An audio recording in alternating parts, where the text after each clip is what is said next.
The moon in esoteric astrology comes under special scrutiny, as it is known to be the prison of the soul. And it takes on quite a few different significations, or a much deeper understanding than what we typically see in orthodox or traditional astrology. It is connected to the subconscious, as it is often associated with as well in orthodox astrology. But esoterically, we say the moon is connected to the repository of all of the past lives.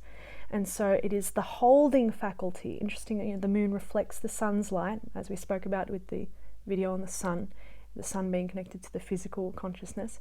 And so the moon also has this connection to physical consciousness, or at least all of that which has been held through the incarnating lives as the soul has moved through all of these different physical incarnations and gathered all of these karmic patterns and astral movements and all of that which is being held latent within the subconscious psyche.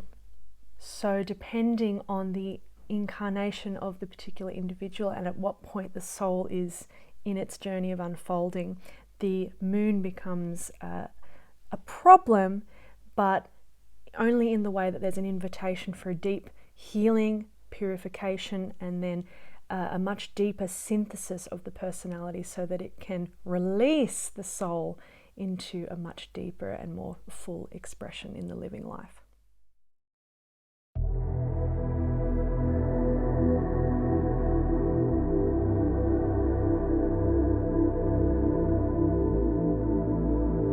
So the moon rules Virgo, esoterically, right? And we've discussed Virgo as being this great gestating mother principle where once virgin matter has received consciousness, begins to spark those processes of quickening and synthesis, and Virgo rules physical, emotional, mental bodies and the personality and the form aspect itself. So the fact that the moon rules it esoterically shows the true function of the moon when it is appropriated in its rightful place, which is that it's the wisdom of the form, mother matter, the moon, the mother principle, form, right? And it's exoterically rules Cancer, so the mother sign.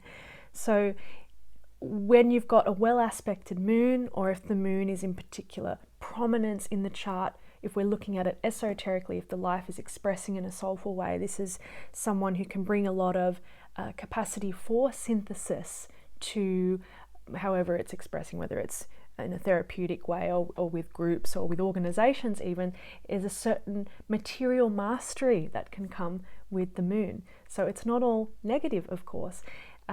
If we can get to the point where we've gone through a lot of the breaking of the karmic patterns, assuming of course that a particular incarnation has that problem to deal with in that particular incarnation, then it frees up the relationship to matter, where instead of holding all the past traumas or the fears and all of this, there is now more of that freedom to pass in and through matter and to bring it under the ruling principle of the soul in this case. We are told in the Ageless Wisdom teachings that the moon now is a dead planet. What should that mean? Well, when we consider all the other planets, they actually are alive with a radiatory influence, and the expression of their ray energies are affecting different various forms of life. The moon obviously still affects us at a physical level. We know scientifically, astronomically, that the moon has connection to the tides of the ocean, of course, and that during full moon periods, certain spikes in crime, for instance, can happen. There's energetic movements, and this is said to be the case, even though it's a dead planet, because of the way in which humanity is still governed by the past. So in that way, the moon's life is considered to be kind of like a past dream that we're still in due to the fact that we haven't resolved our past.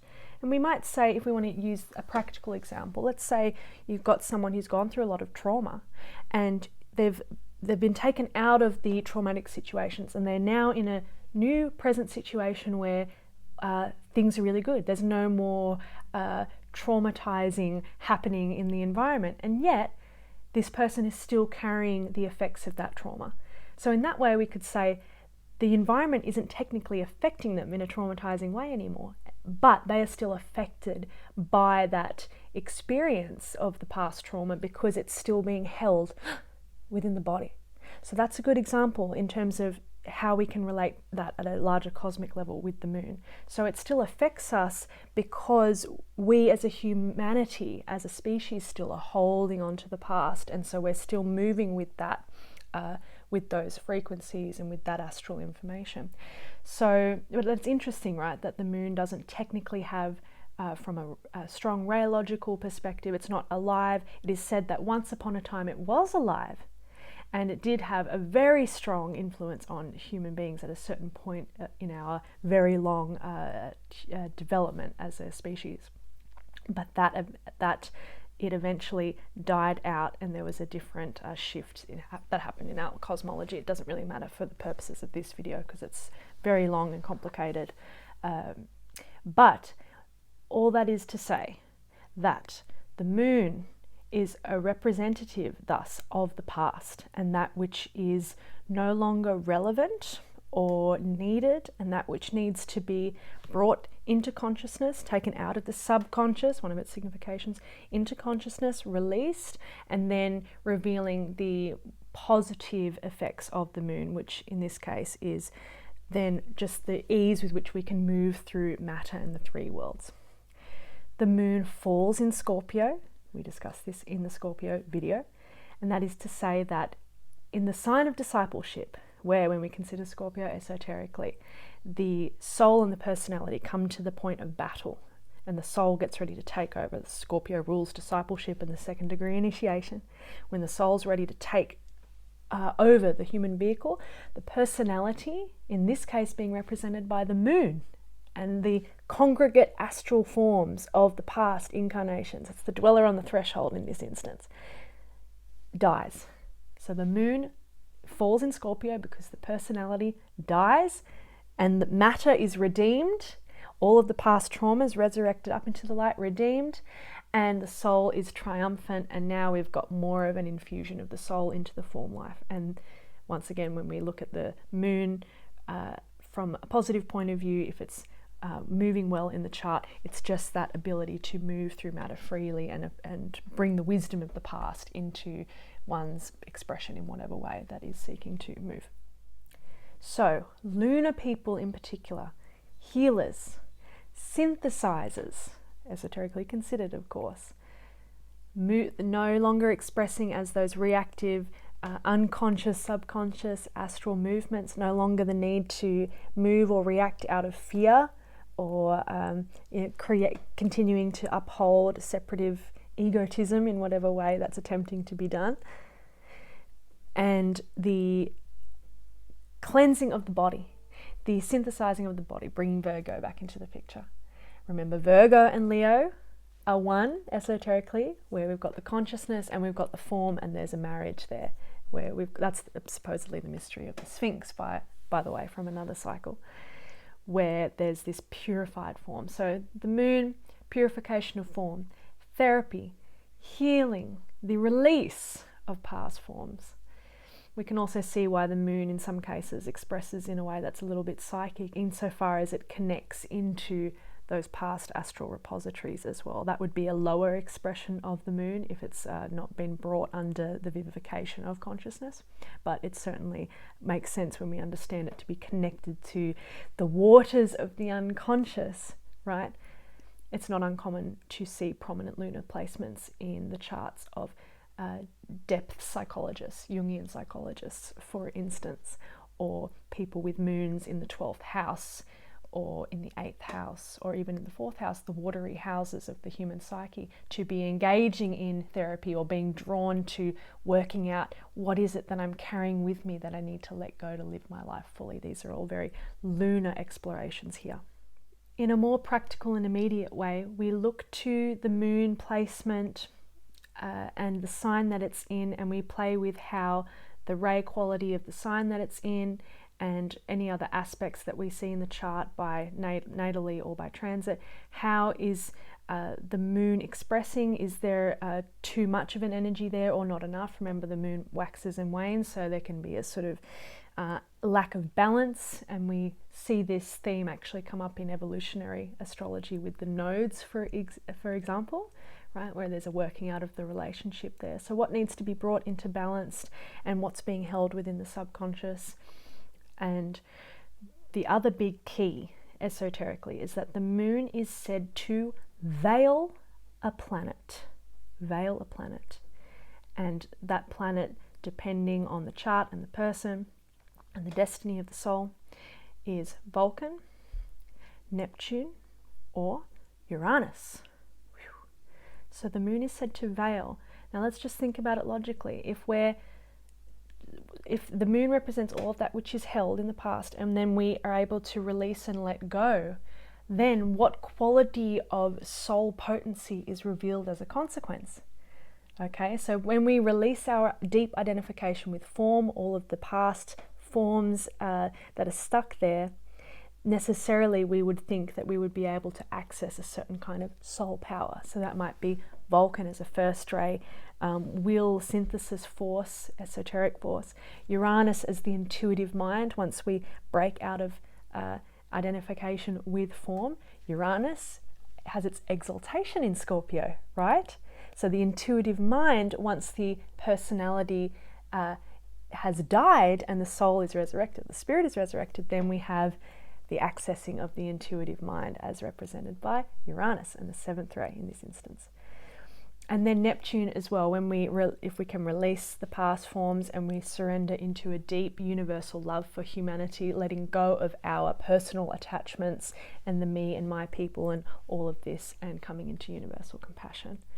So when we can overcome our lunar problem, we find that it unlocks for us not just what we already spoke about with that ability to move with form and the wisdom of form and with that much more easeful capacity, but also there's a hidden quality that comes through one of the esoteric planets that becomes available to us. It's interesting, I saw an exoteric astrologer once posit that Chiron may be a potential ruler of the sign Virgo. And I thought, that's interesting. I wonder if this astrologer is starting to sense the esoteric rulership here of the moon. And that brings me into a point that I think is worth sitting on for a moment, which is, what is the difference between Chiron and the moon? Chiron is a very important planet, zodiacally speaking, not planet, asteroid, because it is so often connected to the core wound of the personality. But here is where I would say the core difference lies. Chiron and the position of Chiron speaks to the core wound of the personality in this particular incarnation, in terms of the story of this one life that will pass through at the end of its life cycle, but hopefully between ages 70 to 90, for instance, or 100 if you get very lucky. Whereas the moon points to the congregate forms of wounds and past and the astral material across lifetimes. Okay, so there's the core difference there. Though it is said that the soul always heals the core wound of the personality, and I have found that to be true. So I have really seen that as the soul life has permeated my existence more and more and more, that my Chironian placement, and my Chiron is in a particularly painful position, and it's also in trine to my ascendant. So the soul is bringing the core wound of the personality into, it's informing its experience quite strongly in my chart in this case. But I've really seen how there's the resolution that comes through the Chironian wound there, through bringing the soul into the form, which makes sense because the soul is the divine self, the divine aspect, the healing principle, and it's coming into the form. So there is quite a key difference there between the moon and Chiron, but and this is really, it's just kind of a separate conversation in terms of what is the function of Chiron and the potential, the way in which Chiron can be considered in all of this. But Chiron does have that thing where it transitions, has that unique orbit where it moves between the personal and the transpersonal planets. So there is this key here between the unlocking of those qualities as well. And I do think there is a nice relationship when we bring Chiron into an esoteric view as well. It still works mostly in an orthodox or traditional astrological way, but the way in which it seems to be stimulated or brought into further harmony or further possibility or expansion through the soul's life, it's a place for further investigation down the line, I think. In summary, the moon, the prison of the soul, and yet when we can overcome the lunar problem, it brings us wisdom, healing, the Virgoic wisdom of synthesis and the Divine Mother and her intelligence in terms of how we can bring the form into greater alignment and harmony. And in this way, the moon has this secret promise of that also, which can reveal to us the hidden magic quality of one of the planets that it veils as well.